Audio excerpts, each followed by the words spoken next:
I got to know choreographers first through class and through college, because they'd come in and teach our commercial classes.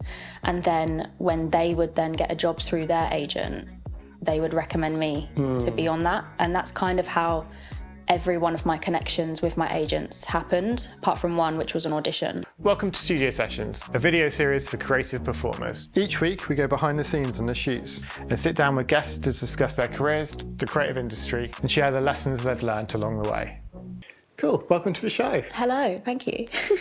Would you like to introduce yourself? Yeah, I'm Mina Neighbour, I'm 24. I graduated in 2021 from Erdang, and yeah, I've been working as a professional dancer since then. And how's your shoot been today? I've loved it. We had lots of fun. I really enjoyed it. Yeah. So kind of going back to like your first shoot that you did, what was your kind of mindset going into that for like building a portfolio, and how does that compare to what you would think now? I think my first portfolio, I was trying too hard to like, oh, I need to have a look like this, and I need to look like this person's portfolio shot, or like I need to really be edgy and stand out a lot, but that wasn't necessarily me. So compared to now, it just feels really natural, and it was really easy to be like, yeah, I think I want this kind of mature look. And like when I went shopping yesterday with my friend to like find it, it was easy. I didn't have to be like force anything, if that makes sense. So I think that's the main difference, that I didn't feel like I had to force. And what would your advice be to someone who's going for their first portfolio shoot now? I'd say take time to think about it. I need to take that advice too, because sometimes I don't do that. And I'm like, oh my God, I've got a date and I need to sort it out. But definitely take time to think about it, and like think about how you want to portray yourself and how you want other people to view you, but make sure it's still true to yourself as well. Yeah. So kind of going back to like the start of your career, what kind of got you into dance? I started dancing when I was really young, like 3 years old. My dad was a dancer, so I feel like he kind of encouraged me to dance, and my mum's always been really supportive of me. So I've always done dance alongside school and everything like that. And then I did my A-levels because I was very academic at school. So I was always like weighing up with whether I wanted to take dance more seriously or like go to a university and do like maths or something. Yeah. But I got to my A-levels and I was like, no, I want to do this now. So then I just moved to London and, well, auditioned for Erdang, moved to London and then started there. It was never looked back, really. Yeah, it's been really good. And in terms of like your own personal style as well, how's that developed over time? This is a really good question, actually, because I was so focused on just like dance throughout my whole life that I kind of forgot to look back and be like, wait, who am I as a person? I did Motus, which is Diana Matos's company, like online or training program. And I had my one-on-one call with her. And one question that she asked me like changed how I viewed everything for so long. She said, but who are you? Who are you as Mina Neighbour? I want to know who you are without dance. And once I started to do that, I feel like then my style really came out and I learned who I was outside of dance, but then that instantly reflected in my dance. Yeah, so definitely just getting to know yourself is how you develop your own style naturally.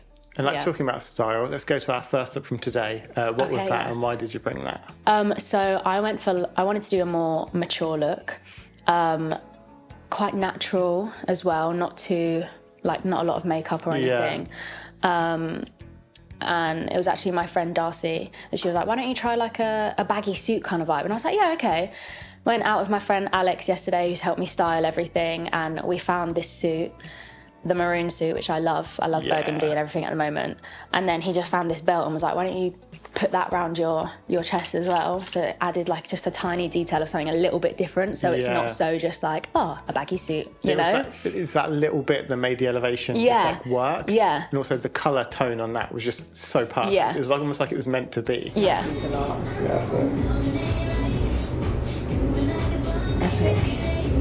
So you graduated. What does then life look like in terms of getting an agent, starting to work and that kind of thing?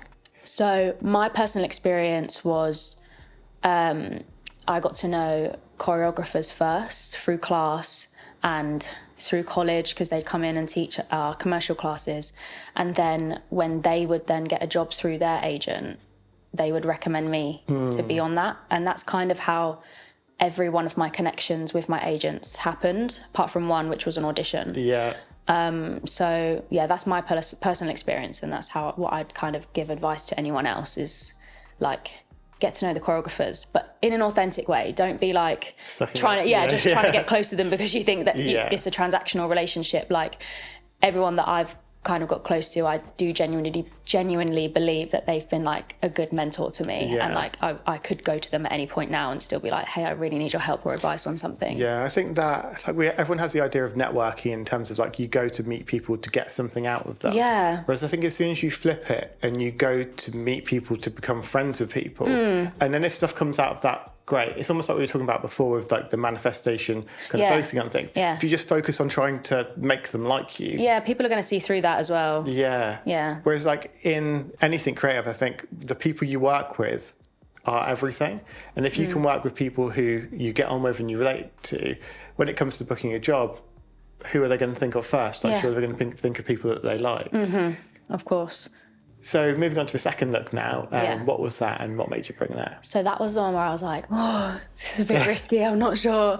But it was my more sporty look, because that's definitely been missing in my portfolio.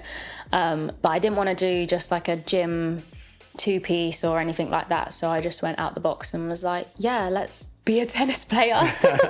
But looking forward, like, I want to do more campaigns and like a sport campaign or something like that. So, you know, if you're literally putting it right in front of them, like, hey, I can do this, surely that's going to work. I hope anyway. Like there's definitely some shots in there as well that as we were flipping through, we both just like lost our minds at the same moment. We're like, that is literally a campaign. Yeah, so easy it could be. So in my mind, that's what I think. You know, it might not pay off and it might pay off, but that's what risks are for. Yeah, and I think sometimes it is stepping out. Obviously, there's the two sides of things. There's the being authentically yourself, but sometimes you have to be the version of yourself that will get booked. Like, it's still a version of you, but it's that slight twist that kind of makes you bookable. Yeah, but I think if you're being really authentic to yourself, like, any idea that you have in your head, you should just go ahead and do it. Like, I had that idea, and if I was being not authentic to myself, then I'd be like shying away and being like, no, I'm not going to do that.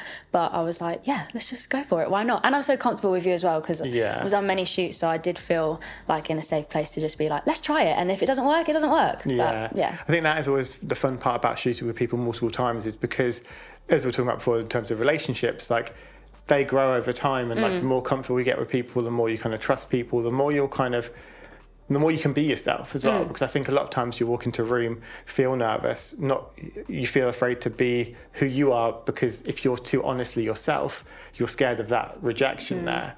You can kind of put up a wall and be like someone else. But I think as soon as you really strip back and you can be authentically yourself and you can show that on camera, those images just always look so much better because it's more you. Yeah, for sure. And the same thing stepping into an audition as well. Like, you just got to be so comfortable and happy in yourself. It's like, it doesn't matter what anyone else thinks of me right now. I'm happy with who I am, and I'm happy with what I'm about to do.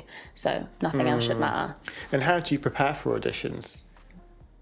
I think I'm a little bit strange, and I really like auditions, but I was like that at school. I really liked exams. So I think I thrive under pressure. But how I prepare for an audition is just make sure I feel really good. Like, my outfit looks good, my hair, my makeup is like, okay, if I look good, I feel good. And then I know that my dance is gonna speak for itself, because I'm just like, I love dance. I think people forget that we love to do this. So an audition is just another opportunity to be able to dance, to do what we love.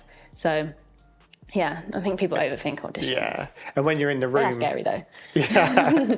And when you're in the room, what kind of goes through your head in those moments? Or do you just kind of shut everything else out? I'd really try and shut everything else out, because if you let other thoughts come in, like, there is a lot going on, and sometimes there can be a lot of people. So if you let in those thoughts, that can easily be your distraction. But if you just like paint another world around you, like, I'm already on stage, I've already booked the job, that's going to show through your performance. So I think I try and just forget that I'm in an audition and just that I'm enjoying dance. Has there ever been a time where you've gone into an audition and it's not kind of gone the way you want, and then you've kind of changed your approach to it next time? There's been auditions that haven't gone my way, of course, but over time I've learnt to be like, well, I'm just not right for the job. It's really nothing on me as a person. It's nothing on my talent. I'm just not right for the job. Like, it's the healthiest way to think about it, so you don't go home and be like, I'm not a good dancer, like, or like worrying about something that you shouldn't need to worry about, because you should just be like confident in yourself. Like, no, I'm a great dancer, I'm a good person, I work hard, I'm really professional. So if that didn't go my way, it is just because I didn't look right or the casting isn't right. I think it's best to focus on stuff like that, because otherwise you will drive yourself crazy. Yeah. And in terms of building your confidence as well, what have you done to kind of get to the stage you are now? I think journaling and manifesting affirmations is actually a really great way to do that, which is something I've only recently got into in the last few years. But at the beginning of my career, I'd say that confidence wasn't really an issue for me. But being in the industry for a bit longer, I can see that I'm starting to get a little bit more insecure as a person, where I've never been like that before. I've been quite lucky where I've not had to deal with that before. But in the last few years, I can definitely see it coming out in me. So the thing that I've been working on is like journaling, making sure that I'm like checking in with myself a lot and reminding myself, like I keep saying, like, I'm hardworking, I'm a good person, I'm professional, my talent is fine, like there's nothing wrong with me. Like, So going on to the third look for today, what was that and why did you bring that? What was that? Oh yeah, Tate McRae. We called it Tate McRae. So yeah, I just love her. I think everyone does at the moment. Like, her music videos are something that I would love to be a part of. So I suppose this was me being like, if I was in Tate McRae's music video, what would that look like? And it was so much fun because I felt like I was actually in a Tate McRae music video. I feel like you were like, oh, it'd be really good if we had a wind machine. I was like, we have do. a wind machine. But yeah, I feel like that was the proper kind of like contrast to like the first two, the kind of like the pop star moment. Like, that's like the stage. Like, just a little bit more fun and like, So I feel like from like knowing you and like first meeting you, you've got quite a good bunch of friends around you. How have you kind of like built a good network of people around you, and how important are they to your career? They're so important. Like, I love my friends so much. We're so supportive of each other. Like, it never feels like anything competitive or anything like that. I've had best friends since I was like 14 years old, who I'm still best friends with now, which is Hallie and Darcy. And then people that I've met along the way through college. You meet so many people and you make friends at college and school with so many people, but the people that stick around are the people that you just gel with the best. And I feel like we gel the best with each other because we're all really driven, really hardworking people, and just good people as well. Like, you want to surround yourself with people who are like-minded and have the same like goals and intentions as you. And I love my friends so much. What do you think it is that makes you so driven? I've always been like that. I think it's my mum. She is the strongest woman I know, and she has always been so headstrong. Like, she opened her own business in hairdressing, and just watching her go through the things that she's gone through, and she's always pushed me to be the best version of myself, and pushed me to move to London, and pushed me to go to a different school to all my other friends, because that would be the best thing for me. And without her, I wouldn't have made some of the choices that I make now and that I can make on my own now. So she's definitely a big reason why. Amazing. So going on to the fourth and final look for today. Yes. What was that? So that was my baggy jeans and hat. I wanted to tick off a lot of boxes in this portfolio. So like, the last thing that I kind of hadn't ticked off is like the cool hip hop side of me, because I trained in hip hop with Elements for like 10 years now. So I definitely wanted to portray that in my portfolio, because I feel like I don't have a shot like that either. So that's what I wanted to do. I wanted to make it look really cool, and I'm always in baggy clothes. So. Thank you so much. And how do you think hip hop's kind of affected the way that you dance now? Such an important part of who I am, for sure. And I feel like because I've had that training from such a young age, it's just moulded me into the person I am, the dancer I am, has made me understand dance in a completely different way, understand my body. Like I can really sit into my body and sit into the groove, which I know when I then went to college and a lot of people didn't have that training, they were always like, wow, like you've got that training, that's so cool. Like, where can I do that? Where can I get that? And I do think it's something missing for a lot of people in the commercial and MT world. Yeah. So I'm very lucky to have had it. And I always say that, like my mentor, Lyndon, I remember when I went to college and then came back, I was like, I am so lucky to have had you from such a young age. Like, I really appreciate the training that I've had, because it's really, I think it does give me an edge. And how does it kind of feel kind of going into somewhere like Erdang that's probably more traditional in that sense? If you're from more of a hip hop background, was that kind of a bit of a stretch when you first got there? Not for me, because I also had technical training where I used to dance at Bodywork. So going to Erdang, it was actually like the other way around. Like, as I went into Erdang, I was focusing more on my jazz ballet technique. That hip hop then started to take a bit of a back burner, and I'd go back to elements whenever I went home, which was not very much, like once a month, and I'd go back into hip hop and be like, oh God, this feels a bit strange again. But I feel like that's where college benefited me, is that it made me stronger in my technique, and also pushed me to go to other classes in London.